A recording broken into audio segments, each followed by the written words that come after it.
Iran Israel America యుద్ధంలో అనవసరంగా Gulf దేశాలు నలిగిపోతున్నాయి. గల్ఫ్ దేశాల్లో మరి ముఖ్యంగా దుబాయ్ అల్లాడిపోతోంది. దుబాయ్లో ఇప్పుడు బూడిద పెద్ద మొత్తంలో ఆ ప్రాంతాన్నంతా చుట్టుముట్టేసింది.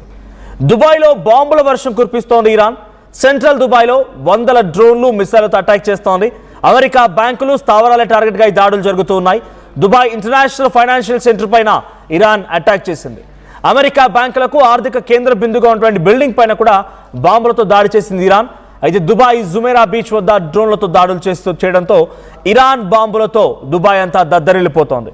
దేశం వదిలి సంపన్నులు సామాన్యులంతా కూడా వేరే ప్రాంతాలకు వెళ్తున్నారు. మీరు విజువల్లో చూస్తున్నారు బూడిద, ఆ ఆకాశంలో నల్లని మేఘంలా కనిపించడంతా కూడా బూడిద. అదంతా పొగ మరియు బూడిదకు సంబంధించినటువంటి దృశ్యాలు. మీరు దుబాయ్ జుమేరా బీచ్ సంబంధించినటువంటి బాంబు సంఘటన గురించి గూగుల్లో సెర్చ్ చేసినా కూడా ఇవే విజువల్స్ వస్తాయి.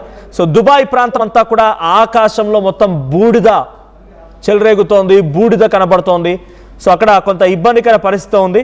సో అమెరికా ఇరాన్ ఇజ్రాయెల్ యుద్ధంలో అనవసరంగా ఇప్పుడు దుబాయ్ నలిగిపోతోంది.